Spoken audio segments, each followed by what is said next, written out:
You change jobs and want to leave and buy new health insurance, you can only buy that which is approved by a government panel. And we've already done this in Kentucky. In 1994, we passed healthcare reform, and we had 37 companies here in the state, and 35 of them left. They pass it and they say you can only charge this, you can only do community rating, it has to include in vitro fertilization. I mean, the insurance policies become enormously expensive because they have to include everything that everybody in government decides. But that's what's going on in Washington. But we need someone who can articulate a different message, and it doesn't have to be a message that says, oh, well, let's just defend the doctors against the patients. Nobody's liking the system we have. Doctors aren't necessarily happy with it, patients aren't happy, and what they're going to promote and come forward with isn't going to reduce anyone's premiums. It's going to dump us all into a state-run program. There are two examples I'd like to point out of what happens in England. In England, there's a drug everywhere, but there's a drug they give for breast cancer. It blocks estrogen receptors, and it's called Herceptin. They don't use it in England because it's too expensive. So instead of you making the decision, or you and your doctor making the decision, it's made by government.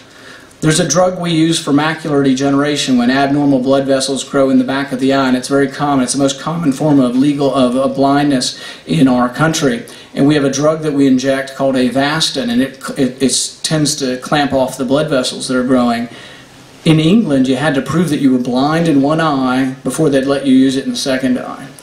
And then it becomes a hue and cry, and everybody battles over what health care should be, but it has to be a referendum. You and your doctor don't get to decide that anymore. That's a big thing coming, and they're jamming it down our throat, and we need some help. Not only do we need more votes, we need someone who can articulate and present our message. President Obama articulates that message. He presents his message. It's the wrong message, but he presents it in a way that he makes it sound pleasing to people. We need someone on our side who can present the message. The other thing coming up is cap and trade. Well, it has come through the House already. I debated Jack Conway and Dan Mongiardo this week in Louisville before the judge executives of the coal-producing counties. And people who fear Jack Conway, I think, are making a mistake. He raised a lot of money, but I mean, I really thought he was a bit of a lightweight, to tell you the truth, and that's who I'd prefer to run against. He got up, and because he's a career politician, and this is in front of the coal-producing counties, he said, well, I'm not sure if I'm really against cap and trade or if I'm for it, but I want to be part of the negotiated legislation, so I don't want to take a stand yet. And that's the problem we have, is people who play both sides of the issues and don't tell you where they stand. Cap and trade will be a disaster, and what we need to do is tell people the reason it's a disaster is who always gets hurt worse by rising prices.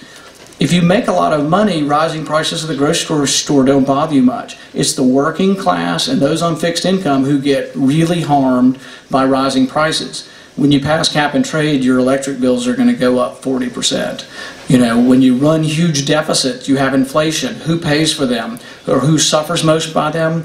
The working class and those on fixed incomes. This is a message that we, as either conservatives or Republicans, we need to present, because you don't win by winning the country club vote. You have to be able to present your message to those who are the working class and those who are on fixed incomes. That's where we've been losing the battle all these years. I think I can present that message in a different way. I call myself a non-traditional Republican because I don't always just go by whatever the party line is. And I will vote for things if they're good, no matter which party they come from. And I think we need some more of that. But I thank you very much for coming out tonight, and I hope to get to meet you some more tonight. Thank you.